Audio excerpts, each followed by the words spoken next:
श्री शिवाय नमस्तुभ्यम हर हर महादेव। गुरुजी पंडित प्रदीप मिश्रा जी द्वारा शारदीय नवरात्र के पावन अवसर पर JMS group of institute NH9 Hapur bypass के निकट सबली महादेव में श्री हनुमान शिव महापुराण कथा शुरू हो गई है। यह 5 दिवसीय शिव महापुराण कथा है जो कि 5 से 9 अक्टूबर तक आस्था और यूट्यूब के माध्यम से देखी जा सकती है।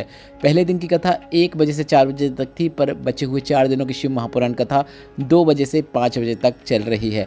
आज की कथा भी 2 बजे से 5 बजे तक चली है। आज की शिव महापुराण कथा में गुरुजी ने बहुत अच्छे उपायों की जानकारी दी है, जिसमें 2 नए उपाय शामिल हैं, कुछ पत्र पड़े हैं। सभी जानकारी हम आपको इस वीडियो के माध्यम से देंगे। पर आज की कथा में जो गुरुजी ने विशेष जानकारी दी है वह यह है कि बेलपत्र का सेवन अगर आप करते हैं तो सेवन करते समय आपको कौन सी सावधानियां बरतनी चाहिए, साथ ही आपको कौन सी बेलपत्र को खाना चाहिए, बेलपत्र कौन सी नहीं खाना चाहिए, बेलपत्र अगर आप नहीं खा सकते हैं तो ऐसी स्थिति में आपको क्या करना चाहिए। साथ ही हम आपको बता दें, आज 6 अक्टूबर दूसरे दिन की श्री हनुमान शिव महापुराण कथा में गुरुजी ने कुल 13 उपाय पत्र और उपयोग की जानकारी दी है। सभी की जानकारी हम आपको इस वीडियो के माध्यम से दे देंगे। अगर किन्हीं कारणवश आपने आज की कथा नहीं सुन पाई है तो पूरी कथा का रास्ता तो आपको इस छोटे से वीडियो से प्राप्त होने वाला है। कल के वीडियो में हमने आपसे एक प्रश्न किया था कि माँ चंद्रघंटा का वाहन क्या है, तो इसका सही उत्तर है ऐसे हैं। जिन्होंने सही उत्तर दिया है उनका नाम आप पीछे स्क्रीन में भी देख सकते हैं। आज के वीडियो का प्रश्न इस प्रकार है, जो आपकी स्क्रीन में भी दिख रहा है। 9 दुर्गा में से एक रूप है माता का माँ शैलपुत्री, तो माँ शैलपुत्री का वाहन क्या है? आपके ऑप्शन इस प्रकार हैं, ए से हैं, बी बाघ, सी वृषभ। अगर आपको इस प्रश्न का उत्तर पता है तो आप अभी कमेंट बॉक्स के जरिए टाइप कर सकते हैं, या फिर वीडियो देखने के बाद भी कमेंट बॉक्स में टाइप करके हमें भेज सकते हैं। इस प्रश्न का उत्तर और सही उत्तर देने वालों की जानकारी हम आपको कल के वीडियो में अवश्य देंगे। बढ़ते हैं आज की कथा की पहली विशेष जानकारी की ओर। कथा शुरू होते ही गुरुजी ने कहा, कल हमने आपसे वर्णन किया था कि पुरुष मृगा भोलेनाथ का पूजन इतना करते थे कि वे अपने नेत्रों में कभी भी भोलेनाथ की शिवलिंग को छोड़ नहीं पाते थे। सभी जितनी भी शिवलिंग उनके सामने आती थी सभी का पूजन वे करते थे। और हम ये नहीं कहेंगे आपको कि आप भी सभी जगह जा जाकर शिवलिंग का पूजन करो। आप तो आपके घर के नज़दीक में जो शिवलिंग है वहाँ पर जाकर भोलेनाथ की शिवलिंग का पूजन अर्चन कीजिए। अगर आप पूजन अर्चन करने नहीं जा पा रहे हैं तो वहाँ मंदिर के सामने से निकलते समय शिखर का दर्शन करते हुए चले जाएं। ऐसे में भी आपको शिव की कृपा प्राप्त होती ही है। बढ़ते हैं आज की कथा की दूसरी विशेष जानकारी की ओर। गुरुजी ने कहा, अभी 2025 में कुंभ के मेले का आयोजन प्रयागराज में होने वाला है। और हम वहां पर क्यों जाते हैं? क्योंकि हमें वहां पर 3 चीज़ों का दर्शन होता है। पहला है पवित्र नदियों का दर्शन, दूसरा है साधु संतों का दर्शन, तीसरा है हमारे सनातन धर्म की संस्कृति का दर्शन।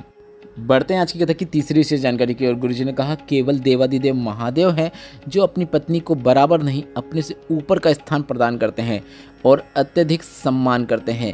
और हमें आपसे यही कहना चाहेंगे, आपको कभी भी अपनी पत्नी के साथ गाली गलौज या अपशब्दों का उपयोग बिल्कुल नहीं करना चाहिए। अगर आपको वीरता दिखानी ही है तो आप बॉर्डर में चले जाओ, वहाँ पर जाकर अपनी वीरता दिखाओ। अपनी पत्नी के सामने घर में कभी भी वीरता मत दिखाओ। बढ़ते हैं आज की कथा की चौथी विशेष जानकारी की ओर। गुरुजी ने कहा, शिव तत्व कहता है कि भक्ति किसे कहते हैं? माला पहन लेना शिव भक्ति नहीं है, तिलक लगा लेना शिव भक्ति नहीं है, बहुत बड़े बाल बढ़ा लेना शिव भक्ति नहीं है, कपड़े बदल लेना शिव भक्ति नहीं है, अपना घर छोड़कर कहीं और जाना शिव भक्ति नहीं है, बल्कि अपने जीवन काल में किसी दुखी को, किसी कष्टवान के अगर आप आंसू पोंछ रहे हैं या फिर उसकी आपके सामर्थ्य के अनुसार कुछ मदद कर रहे हैं तो यह शिव भक्ति है। बढ़ते हैं आज की कथा की 5वीं विशेष जानकारी की ओर। सोनम जी पत्र लेकर आई, जिसमें लिखा, मेरी बेटी का जन्म 2014 में हुआ। जन्म से ही वह मानसिक रूप से विकलांग थी। मुंह से लार टपकती रहती थी, गर्दन टेढ़ी रहती थी, घसट घसट के चलती थी। डॉक्टर ने कह दिया था इसका कोई इलाज नहीं है, यह ऐसी ही रहने वाली है। आपकी कथा सुनना शुरू किया, पशुपतिनाथ व्रत किया। पहला पशुपतिनाथ व्रत जब मैंने किया, जब व्रत करके मैं घर में आई, मैंने मेरी बेटी को आवाज़ दिया, गुंजन यहाँ आओ। मेरी बेटी पलंग से उठकर पहली बार चलकर मेरे पास आई और अब मेरी बेटी चलने लगी है, सुनने लगी है, मुंह भी सही हो गया है, लार नहीं टपकती है। उसी का आभार व्यक्त करने हम कथा पंडाल में आए हैं। बढ़ते आज की कथा की 6वीं विशेष जानकारी की ओर। गुरुजी ने कहा, स्कंद पुराण में हमें हनुमंतेश्वर शिवलिंग का वर्णन देखने को मिलता है। लंका में विजय प्राप्त करने के बाद राम जी जब माता जानकी को लेकर आगे चले तो एक स्थान पर उन्होंने शिव जी का पूजन करने के लिए बैठ गए। हनुमान जी से राम जी ने कहा कि एक शिवलिंग लेकर आओ। हनुमान जी शिवलिंग लेने के लिए निकल गए। हनुमान जी जब शिवलिंग लेकर आए तो उन्होंने देखा कि राम जी ने पहले ही बालू रेत के शिवलिंग का निर्माण करके उसका प्राण प्रतिष्ठान कर दिया है। हनुमान जी ने कहा, आपने मुझे शिवलिंग लेने के लिए भेजा था और आपने इस बालू रेत की शिवलिंग की स्थापना कर दी। तो राम जी बोले, हनुमान तुम शिव का अंश हो और जब भी हम स्मरण कर रहे थे तो बार बार आकर तुम इस शिवलिंग में समा रहे थे और हम नहीं चाहते कि तुम एक स्थान पर स्थापित हो जाओ, बल्कि हम यह चाहते हैं कि तुम इस संसार में हमेशा रहो और भक्तों के संकट दूर करते रहो। इसके बाद राम जी बोले, हनुमान पर अगर तुम फिर भी चाहते तो इस शिवलिंग को हटाकर अपना शिवलिंग रख सकते हो। उस समय हनुमान जी को थोड़ा सा अभिमान आ गया और उन्होंने एक हाथ का उपयोग करके शिवलिंग को हटाने का प्रयास किया, पर हनुमान जी ने बालू रेत की शिवलिंग को हिला भी नहीं पाए। इसके बाद हनुमान जी ने दोनों हाथों का उपयोग करते हुए बालू रेत की शिवलिंग को हटाने का प्रयास किया, पर वे बालू रेत की शिवलिंग को हिला भी नहीं पाए और गिर गए। राम जी ने उन्हें उठाया और कहा कि हनुमान, अब तुम क्या करना चाहते हो? इस पर हनुमान जी ने कहा, मुझे मेरी वीरता में थोड़ा सा अभिमान आ गया था और मैं भूल गया था शंकर का शिवलिंग सिर्फ मिट्टी या फिर बालू रेत या फिर किसी लकड़ी या किसी धातु का शिवलिंग नहीं होता है। अगर वह बालू रेत का भी शिवलिंग है तो उसमें स्वयं शंकर आकर विराजमान हो जाते हैं। इसके बाद राम जी ने हनुमान जी के द्वारा लाए हुए शिवलिंग की भी स्थापना की, प्राण प्रतिष्ठान किया और कहा, अगर हनुमान जो रामेश्वर शिवलिंग के दर्शन करने के लिए रामेश्वर धाम आएगा और जब वह हनुमंतेश्वर महादेव शिवलिंग के दर्शन करेगा तभी उसकी रामेश्वर की यात्रा को पूरी मानी जाएगी। बढ़ते हैं आज की कथा की 7वीं विशेष जानकारी की ओर। गुरुजी ने कहा, अगर आपके घर के नज़दीक में भोलेनाथ के शिवलिंग की प्राण प्रतिष्ठान हो रही है, अगर आप वहां पर कुछ दे पाओ या ना दे पाओ, पर आपको एक प्रयास करना है कि आपको एक बेलपत्र और एक धतूरा शंकर भगवान की उस प्राण प्रतिष्ठा में ले जाकर अवश्य देना है। बढ़ते हैं आज की कथा की 8वीं विशेष जानकारी की ओर। गुरुजी ने कहा, सबसे पहला धतूरा शिवलिंग पर किसने अर्पित किया था? तो इसके उत्तर देते हुए गुरुजी ने कहा कि राहु ने सबसे पहला धतूरा शंकर भगवान को अर्पित किया था, क्योंकि वह क्रोधी प्रवृत्ति का था और महादेव ने प्रसन्न होकर कहा कि तुम्हें क्या चाहिए? राहु ने कहा, मुझे देवता मार डालेंगे, मुझे आप बचा लीजिए। महादेव ने राहु को अपने जटाओं में विराजमान किया। इसलिए शंकर भगवान पर जब हम एक लोटा जल चढ़ाते हैं तो हमें, अगर राहु परेशान कर रहा है, शनि हमारा बेकार है, केतु बेकार है, कोई मंगल दोष है, तो आपको भोलेनाथ के शिवलिंग पर एक लोटा जल अर्पित करने से कई प्रकार के दोषों से मुक्ति मिल जाती है। और आज की कथा का गुरुजी का बताया यह एक विशेष उपाय है। गुरुजी ने कहा, अगर आपको कई प्रकार के दोष हैं, राहु केतु या मंगल दोष से आप परेशान हैं, तो आपको रोज़ शिवलिंग पर एक लोटा जल अर्पित करना शुरू कर देना है। इसके साथ ही आपको प्रदोष के दिन, प्रदोष काल में, प्रदोष काल मतलब सूर्य अस्त के 45 मिनट पहले से लेकर 45 मिनट बाद तक का समय प्रदोष काल कहलाता है। तो प्रदोष के दिन, प्रदोष काल में आपको भोलेनाथ के शिवलिंग पर एक धतूरा अर्पित करना है। मात्र इतना कर देने से सारे उल्टे ग्रह सीधे हो जाते हैं, सारे दोषों से आपको मुक्ति मिल जाती है। बढ़ते हैं आज की कथा की 9वीं विशेष जानकारी की ओर। लव जी पत्र लेकर आए, जिसमें उन्होंने लिखा, मेरे बेटे को मैं परीक्षा हॉल में छोड़ने गया था।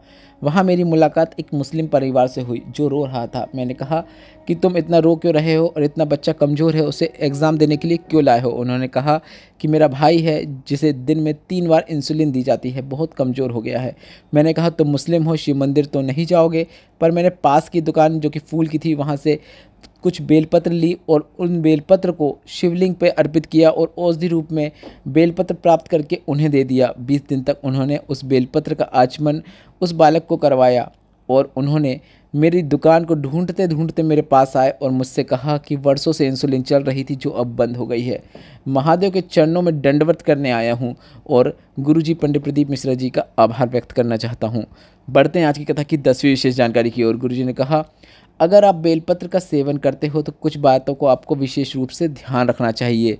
एक विशेष बात आपसे कहना चाहेंगे कि आपको रोज़ रोज़ बेलपत्र खाने की आवश्यकता नहीं है।